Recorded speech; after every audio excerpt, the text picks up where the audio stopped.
देखें, इस वक्त हमारे पास सादा अक्सरियत मौजूद है, मगर हम पीपल्स पार्टी से जो हमारी अंडरस्टैंडिंग पहले दिन कायम हुई है उस पर साथ चलेंगे। और मैं समझता हूँ पीपल्स पार्टी के बग़ैर हम जो इजलास चलाना भी हमारे लिए हम मुश्किल होता है, तो पीपल्स पार्टी को हम कोई डिच नहीं करेंगे। सही। ना हम कोई ऐसा समझते हैं कि अब अक्सरियत आ गई है तो हम उनको उनकी सपोर्ट को छोड़ दें या उनको। और सर, ये जो ओवरऑल जो इस वक्त हमने इशू देखा है वो ये है कि कहीं मतलब काफ़ी अरसे से आप लोगों में मिसकम्युनिकेशन आ रही है। कोई ना कोई ऐसी बात होती है कि लगता है कि जी आज इत्तेहाद टूटा। डोंट यू थिंक कि ये इत्तेहाद इस दोहराए पर आ गया है कि कभी भी टूट सकता है और जो आप इत्तेहादी हैं वो अपोजिशन बेंचेस पे जाके बैठ सकते हैं? आपको लगता है कि ऐसा हो सकता है या आपको यकीन है कि ऐसा नहीं होगा? देखिए, ये जो हुकूमत हमने बनाई थी, एक अंडरस्टैंडिंग हुई थी हमारी पीपल्स पार्टी की क़यादत में और मुस्लिम लीग नून की क़यादत में, और उस अंडरस्टैंडिंग के तहत हम चल रहे हैं। डे टू डे जो इशू पार्लियामेंट के होते हैं, पीपल्स पार्टी एक अलग जमात भी है, वो एक अवामी पॉलिटिक्स भी करती है, तो वो ज़रूर नुक्ता नज़र अपनी रखती है, मगर उसका मतलब हरगिज़ ये नहीं है कि वो हुकूमत के ख़िलाफ़ है या हुकूमत के कोई इत्तेहाद में या कोई इस जो ये निज़ाम चल रहा है उसमें कोई इस तरह की कोई बात नहीं है।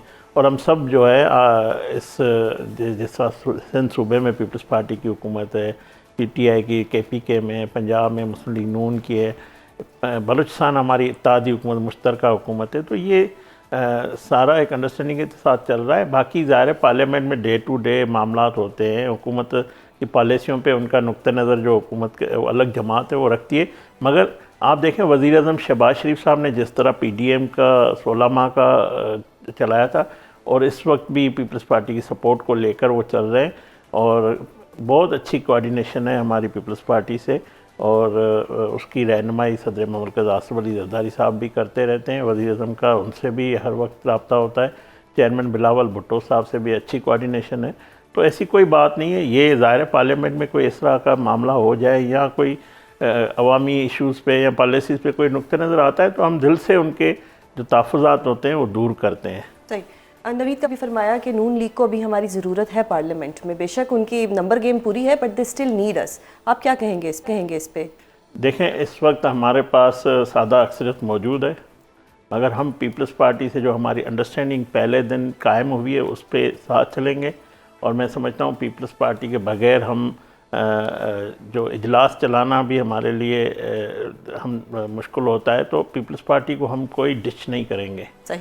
ना हम कोई ऐसा समझते हैं कि अब अक्सरियत आ गई है तो हम उनको उनकी सपोर्ट को छोड़ दें या उनको अपने उनके तहफ़्फ़ुज़ात जो भी हैं डे टू डे आते हैं हम उनको दूर करते हैं। और यही हमारे वज़ीर आज़म शहबाज शरीफ साहब की, क्योंकि ये जो पूरा इलेक्शन के बाद जो है ये मुश्तरका फ़ैसले हैं, जो भी फ़ैसले होते 26वीं आइनी तरामीम हो, 27वीं आइनी तरामीम में हो, आइंदा भी जो कौमी मामलात हैं, कौमी हवाले से फ़ैसले हैं, जो भी है उसमें हम एक दूसरे को सपोर्ट करते हैं, करते रहेंगे। और ये हुकूमत 5 साल में, आपको ये बता दूं आपके प्रोग्राम के, पाकिस्तान के पहले वज़ीर आज़म शहबाज शरीफ साहब हैं जो 5 साल पूरे करेंगे। ये हमें श्योरिटी है और हमें इसमें सबकी सपोर्ट हासिल है। तो सर, ये वंडर बॉय की बातें सीनियर सहाफ़ी भी कह रहे हैं कि 6 माह का टाइम आपको दे दिया गया है, ब्रेन ड्रेन हो रहा है, मुल्क में कोई डेवलपमेंट नहीं हो रही, बेरोज़गारी है, इसमें अब 6 माह है हुकूमत के पास, अगर कुछ अपना काम ठीक करना है, कुछ बेहतरी हो सकती है, वरना एक वंडर बॉय या एक नया हीरा आ जाएगा। देखें, अगर जर्नलिस्ट हैं वो अपना नुक्ता नज़र पेश करते हैं, आपको याद है कि किसी ज़माने में खुद भी, मेरा सहाफ़त से ताल्लुक़ है, कि एक टेबल स्टोरी होती थी, तो ये कहानी बनाना, फिक्शन की तरह लिखना, ये इज़हार राय आज़ादी है। कोई अपना नुक्ता नज़र पेश करता है, उसके अगेंस्ट भी नुक्ता नज़र आता है, उसको भी, वो भी कोई सहाफ़ी है।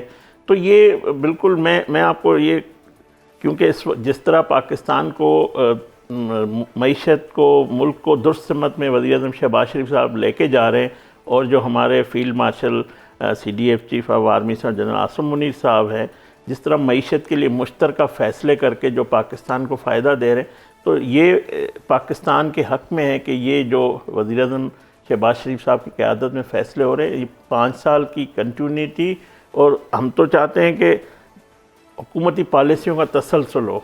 कल अगर हमें दोबारा अवाम मुंतखब करेगी तो और मज़ीद पाकिस्तान को कामयाब होगा। तो ये 5 साल किसी भी सूरत में मुझे कोई भी उबाम नहीं है कि कोई हमारे लिए इशू है, क्योंकि हमारी जो एजेंडा एक ही है सबकी, वो पीपल्स पार्टी हो, मुस्लिम लीग नून हो, MQM हो। पाकिस्तान को जिस तरह हमने बहरानों से निकाला है, जिस भंवर से फंसे हुए निकाल के हम दुरुस्त समझ में जा रहे हैं, इसको मज़ीद हमें आगे लेकर जाना है। और आप देखें मुआशी तौर हो या सफारती तौर पे पाकिस्तान बहुत आगे जा रहा है। और जो सबसे ज़्यादा जो हमें बड़ी कामयाबी इस हुकूमत को, वो दिफाई हवाले से फील्ड मार्शल के क़यादत में जो हमने दुश्मन को शिकस्त दी, उससे हमारी मईशत भी ठीक हो रही है।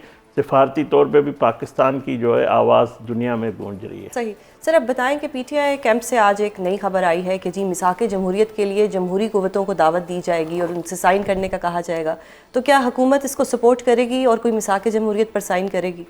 देखिए, चार्टर ऑफ डेमोक्रेसी में पहले भी इमरान खान साहब शामिल थे, उसके बाद वो पीछे हट गए, उसके बाद छोड़ गए।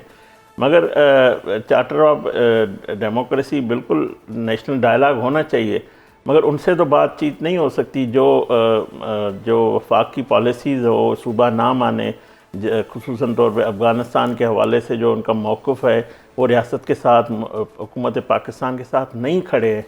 तो मेरे ख्याल में ऐसे चीफ़ एग्जीक्यूटिव जो सूबे का है, वो जिसका सूबा दहशतगर्दी से जल रहा है, वो उसको वहाँ पे होना चाहिए। उनको उस अमन अमान की बहाली के लिए या जो भी मामलात है, वो एक फोरम एपेक्स कमेटी का मौजूद है, प्राइम मिनिस्टर हाउस मौजूद है, मिलकर जो मरकज़ी हुकूमत की पॉलिसी है उस पर उनको चलना होगा। अगर नहीं चल सकते तो बेहतर ये है कि आप इस्तीफ़ा देकर घर चले जाएं, फिर क्या ज़रूरत है आप बैठे हुए हैं। इस तरह तो सूबा नहीं छोड़ा जा सकता। तो मैं समझता हूँ वो जमात इस वक्त चार्टर ऑफ डेमोक्रेसी या चार्टर ऑफ इकानमी किसी भी हक में नहीं है। वो जब तक उस रास्ते पे नहीं आएंगे तो मैं समझता हूँ हम आगे नहीं बढ़ सकते इस हवाले से जो नेशनल डायलॉग की बात होती है। सर ये बताएं कि ये ऑर्डिनेंस का क्या इशू बना है? कभी ऐसा नहीं हुआ पाकिस्तान की हिस्ट्री में कि सदर मुमलिकत के दस्तखत के बगैर एक ऑर्डिनेंस जारी हो जाए। बहुत शुक्रिया, आपने अपने प्रोग्राम में मदद किया। देखें, ये मामला कुछ असलूबी से हल हो गया और ये जो है मिसमैनेज हुआ था कम्युनिकेशन के हवाले से, जो जो आजकल हम सारी जो खतो किताबत है उसमें आती है, तो उस वजह से ये हो गया था। और आज आपने देखा कि प्रेसिडेंट ने साइन कर दिया और ये इतना बड़ा इशू नहीं था और इसको रिजॉल्व कर दिया गया। सही। तो सर अब देखिए, प्रेसिडेंट ने बेशक साइन कर दिया, विथड्रॉ भी एक दफ़ा करना पड़ा। डोंट यू थिंक कि ये इतना इशू होना ही नहीं चाहिए था कि पीपल्स पार्टी को ताने तक देने पड़ गए कि ये जाली ऑर्डिनेंस है, जाली FIR तो सुनी थी, ये जाली ऑर्डिनेंस हमने पहली दफ़ा देखे है और सदर के साथ आप लोगों ने वारदात डालने की कोशिश की है। तो क्या कहेंगे इन इल्ज़ामात पर या इन गिलों पर?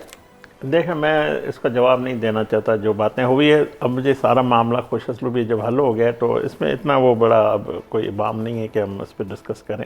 सही। तो मैं समझता हूँ ये टेक्निकली गलती थी जो दुरुस्त हो गई है। सही।